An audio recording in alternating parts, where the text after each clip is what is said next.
یک 10-15 سال پیش با نمایشی خط رو من نوشته بودم با شهر پنجکند سفر هنری داشتیم و هر روز هر جا میگشتیم. یک ده می رفتیم، دیگر ده می رفتیم. مرکزی شهر بود، مرکزی سوخوز و کلخوزا بود. بعد یک روز گفتن که دهه موغیان میریم. دهه موغیانش یک میخواد کوه میچسبی میبروی. رفتیم نزدی کلوب همون دهه. بینم در خود همه پیشی و یک درخت نوکی کلان اینقدر زیبا، اینقدر بسیار بستگی بود. همین خیلی زرد آبش چکیده ایستاده است. بینم پایانی هم بالای سبزه ها پوری نوک. من گفتم برای چی مردم همین نوک نمیخورند؟ همین دهه یا که همین یگان پاسپون بسیار وای دارد، سخت دارد که حتی هم ریختگیش هم مردم نمیخورند. بعد در آمدیم و یک تا از زمین گرفتم، یک نوک خوب باشه همونجا جوی میرفت شوشتم و یک گاز گرفتم. همین یک گازی اول گرفتم همه جا محکم شد، از چشم آب می رود.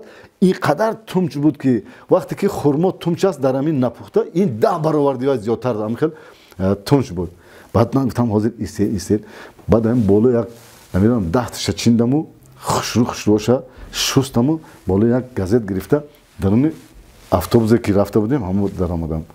گفتم که خانم های مقتدر محترم، من برای شما ناک آوردم. گفتن از کجا؟ گفتم من میبینید درخته. گفتن بسیار درخت نوک عجیب بود. بیاید کنی همین کسی که یکم گرفتم میگزد و دیگر دویمش گفتن نمیتوند که نخور چون که جا محکم بشد. این چند تمچ است که دویم سوم آبای دیده رفته ایستاده است و گپ زدن نمیتونه. بعد یک تاش گفت که تو چی آوردی؟ کشتی مایه دادر. گفتم چی؟ این خیلی نوک. من گفتم که این نوک اگر نغز میشید من شما رو می آوردم. بعد گرفته با همون نوک من زدن برو اومدم. بعد فهمم این همین یک نوک همین وحشی هم میشد است. میخواد که این قدر اگر پیوند نمیکردی همین قدر تونج میشد است. این همین تا حاضر میگن که تو ما با یک نوک همین وحشی بسیار باب کردی. نمایش سر شد. من در تق کردم. توری سبزالی و که خاله دختر بازی میکرد. کیست؟ من گفتم من ارشاد اپا. گفت درآید. در میکشم در محکم میکشم. این در کشوده تق میکنم تق در کشوید. در کشودگی بیاید. میگم نه درتون محکم. نه در کشودگی. وای فکر کرده است که ما اکم خیلی یک ایمپروویزاسیون کرده استودیم. درت اپا در کشوید درتون محکم در نمیکشوند. بعد کجا شدی تو؟ درتون محکم کشوید. بعد من دیدم که نمیشد. از در دیگر دویده در اومدم قفای همون وای قطی همون اکرانی که کینو نشان میتیان اونجا نمیدونم стулای شکستگی بود.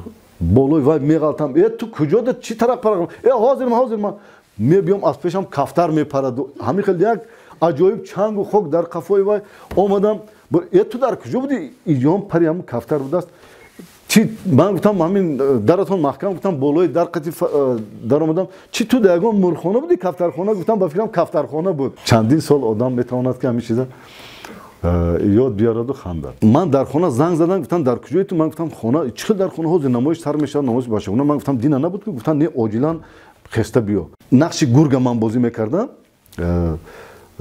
گرگ نادان بود به فکرم. دیدن که من دیر کرده استادم. الهام گفتنی همکار داشتم. اینا پوشوندن یک لباس همین لباس هم خیلی خطچه داره. برو وردیان گفتن همین صحنه گاب ندارد. اینا رسیدات تا آمدن شد تو همین بازی کن. برو اومده است. من همین رسیده اومدم که صحنه دویم سر شده است و لباسمو پوشیدم. جایی که حاضر همین گپی من سر میشد من زده برو اومدم. همه من هم خیلی نگاه میکنند حیران. ویم در صحنه منم در صحنه. بعد و یک بلو کرده و برو وردیم و من نقش ما بازی کردم تمام کردم. بعد آخر وقتی که بروندیم بچه‌ها مورچه کنی مورچه کدام مورچه؟ این بیچاره گرگ بازی کرده مردم مورچه گفته گشتیان.